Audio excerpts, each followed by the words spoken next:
What's up, guys? Today we're going to change the oil on this tractor. What am I going to need to do that?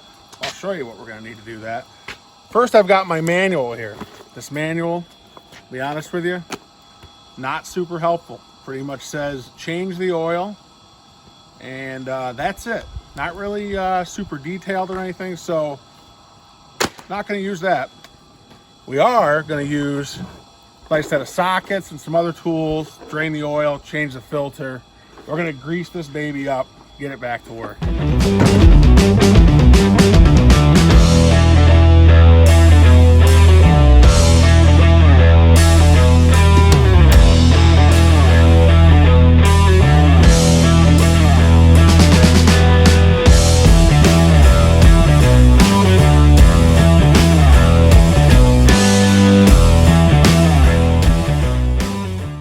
All right, guys, so we got our stuff to service this tractor at the Kubota dealer. It's really not a whole lot more, and we know everything will fit, which is good. Another real important thing to think about when you're working on this stuff is what kind of snacks you're going to have. Now, this is pretty important. You got to stay hydrated. You need to have energy. I like to go for this chocolate milk. As you can see, grade A. Always a plus, and lots of vitamin D. It's always a real treat.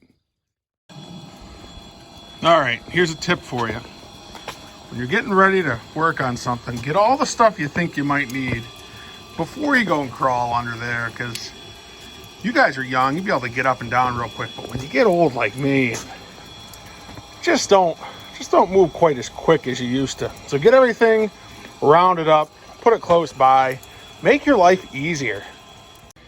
All right, we crawled under the tractor, and here's something that's kind of cool. I think you guys might not even think about. Check out this oil pan, right? It's got a hump right in the middle of it. That's actually for our drive shaft for the front axle. Runs right through the oil pan. So in order to do that, they put a little hump in it, and it actually has two drain points. Kind of neat, something to pay attention to.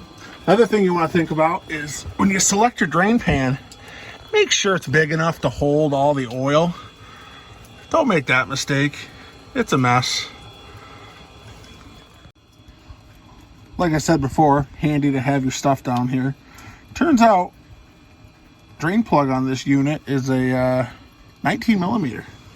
So check her out, try it first, make sure it's tight. You don't want to round this thing off. That can just ruin your day. So let's do this.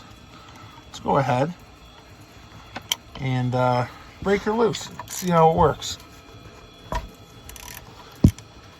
All right, now that we got her broken loose, thread her out by hand and undoubtedly cover my arm in oil. That's usually how that works.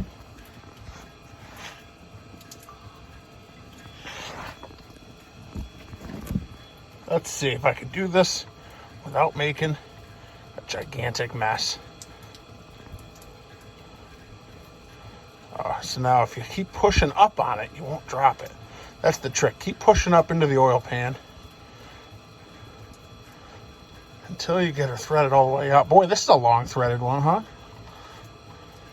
We're almost there. All right, you can feel it. Now, let her go. Just like that. And we're going to have to do it for both sides here, but that'll be all right. So while that thing is draining there, take a look at your drain plug. Make sure this gasket is in good place, good shape. Sometimes they can get damaged, and then the plug leaks, and the only way to replace it is take it out again, and then you're doing another oil change, which that's just going to cost you money. You don't want to do that. So while you've got it out, take a look at it. If it needs to be replaced, replace it, or put it back in. This one looks pretty good, so we're just gonna let her go. Put her back in. In case you guys ever wonder how I film some of this stuff, see, we use only the highest quality used iPhone 8 with a borrowed mount. Really gives a nice high quality finished product here. So this is about done draining. We can go ahead and stick our drain plugs back in. Just like that. Thread them on in by hand. Once they get all the way up in there, grab your trusty high quality Harbor Freight ratchet, which, by the way, this may be cheap, but I'm impressed. It's held up. You got to take your ratchet, put it on the head of the drain plug, and you don't want to over tighten it. Just get her tight, but don't overdo it. You don't need to be really cranking on it, because you got to take this thing on and off a bunch of times, and the more you over torque it, it's just going to damage stuff, and oil pans aren't cheap. You don't want to get into all that. Same thing for the other plug. Go by hand. Just get her up there. You don't want to be ratcheting forever. You go ahead and just snug her up. You don't need to over tighten it. You want it tight, but not too tight. Too tight is tight, but too tight is broke. When you're done tightening everything up, take a rag, wipe it down. You don't want your customer complaining that their tractor's leaking oil, even though it's not, on their driveway or something when you're done. So always wipe it down. Cheap insurance. Keep everybody happy. So your oil's drained, cleaned up from that. Now, time to change the oil filter. We pulled the side panel off this thing to make it a bit easier to get in here, but something you should always do before you get crazy and go pulling it off and having all kinds of problems is try to figure out either the part number or something. Just match it up. Make sure it's the right filter, because once you pull this thing off, you don't want to have to be going to get another one. You should check this stuff before you even really start a project, honestly, but I didn't. I should have. But you should. Check it out. Find the part number on it. Double check. Cross-reference. Whatever you got to do. Make sure it's the right part before you get in there. So, unfortunately, this is going to make quite the mess. This filter doesn't really drain anywhere except for right onto the front axle.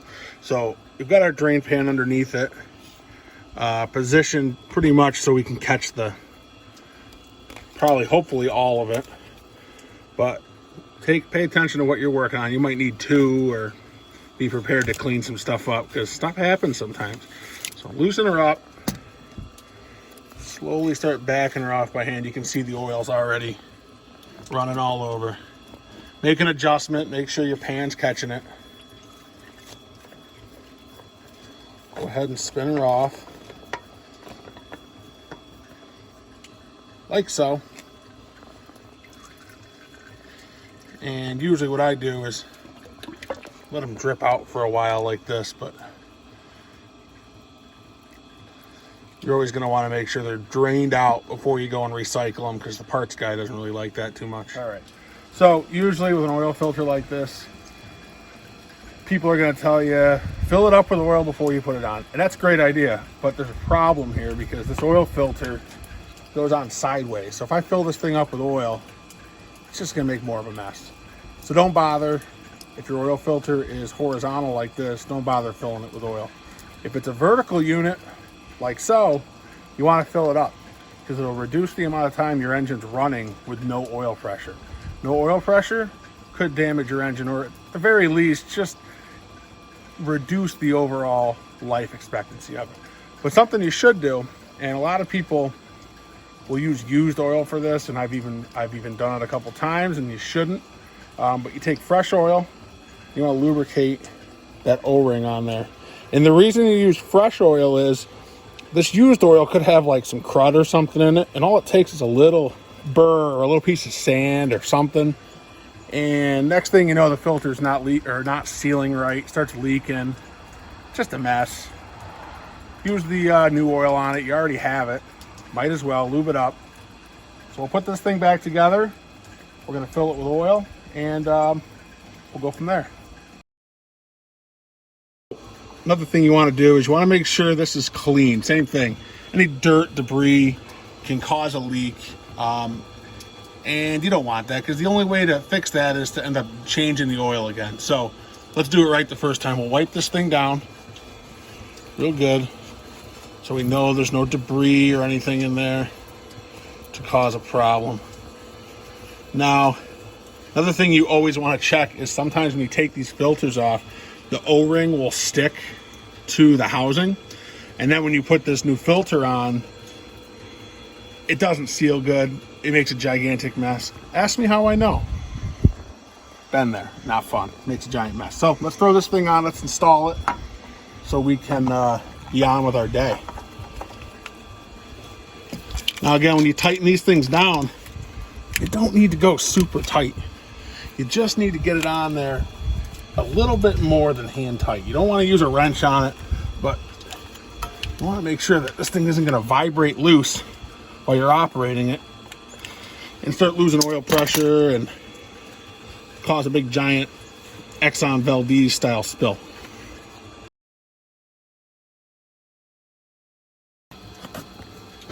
Now comes the fun part, trying to fill this thing with all of this in the way. Didn't think about it, and I probably should have. Next time you guys will know better, but probably should have raised this loader right up out of the way and blocked her up a little bit so we could get in here without it falling on us or anything. But we're going to struggle through this because that's what you do. Make do with what you got. So, got a funnel. This thing calls for like 8.7 quarts or something like that. So we've got 9 quarts ready to go. And we'll just dump them in here and see what it's like.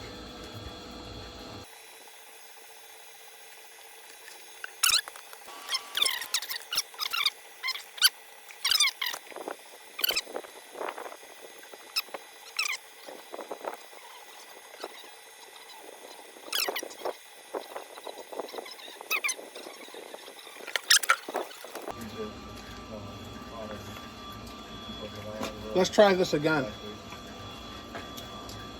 Already spilled a bunch. It's good. On my new driveway? Oh yeah. Good thing I bought extra gum. Well, see, if I had thought of this before, I probably would have put the loader in You want me here. to put the loader up? You've already done your filming. You can't start it. There's no oil. Yeah, No, we're filming right now. We're rolling.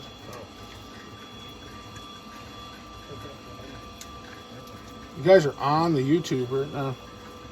Well, not right now. In a couple days.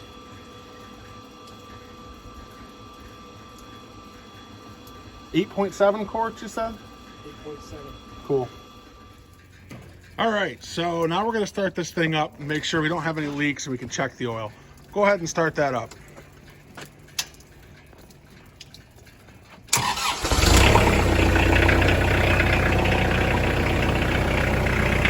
Now we come around over here. We're going to check our filter and just make sure our filter's not leaking at all. Looks like it's pretty good. I don't see any leaks. Nothing dripping underneath. We'll let it run for a couple seconds longer and then we'll check the oil.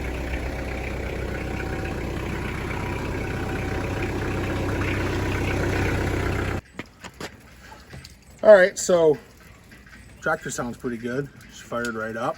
No leaks or anything. So now we'll just we'll check the level to make sure that it's at the appropriate spot. Don't want it overfilled, and you certainly don't want it low. So the dipstick on this thing is right here on the side, and again, it's a lot easier with this side panel off since we've been working on it. Pull it out, clean it off once, stick it back in, pull it out, and you're gonna wanna read the stick. Now if you look, it's hard to see on the camera, but there's 2 spots on this dipstick, and you're gonna wanna see oil right up to here, and ours is actually just a touch over it, but our tractor is kind of sitting at an angle a little this way, so I think it's right at the right spot, but because of the way it's sitting, it's not perfectly level. It's reading a little high. That's all right. You know, the big thing you're looking for is to make sure it's not like way up here on the stick or something. So it looks good. We'll put this thing back together and grease up all of the grease points and get back to work. All right, now we're gonna change the air filter on this thing. And this thing has like a 2-stage air filter. It's got one big one. It's in this box here. One big one here that goes inside the housing. And then you've got a smaller one, like so, that goes inside the other one. And this will filter out like a lot smaller particles. This will kind of get all the big trash and leaves and sticks and stuff. And then this will get that real fine dust so it doesn't get into the motor and trash it. And sometimes you can just bang these things out, blow them out, keep going. But I think this is like the original filter in this, and she's pretty old. So we're gonna go ahead and just replace it, because that's the right thing to do. So here's a filter housing. It's a pretty common housing. It's on like a ton of different equipment and stuff. But you've got a couple snaps, like so. This pulls off. Kind of look familiar, right? We've seen these before. Here's the outside filter. Super dirty. So you can see the original color on the inside, and the outside is just trashed. So we're gonna definitely replace that. And then here's the inner one, the one that does all the little fine particles. You can see that one's even a lot darker than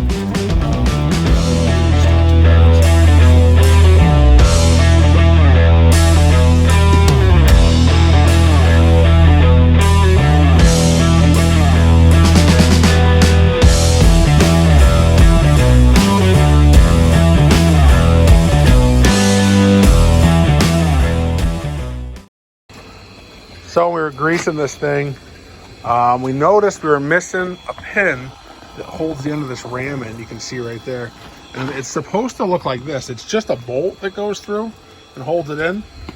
But without that, this whole thing can kind of slide right out. And then that ram can fall off and God knows what can happen. So you got to get a pin or bolt for that. I can't hide anywhere from this guy. There he is.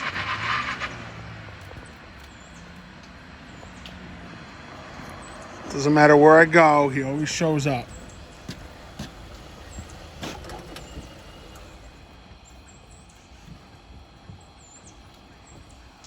Oh, hey. Oh. Hey, Finished this tractor. She's all greased up, oiled up, ready to go. It's time to have that cold snack I was talking about. Again, grade A, vitamin D, good for you, and delicious. Wash your hands.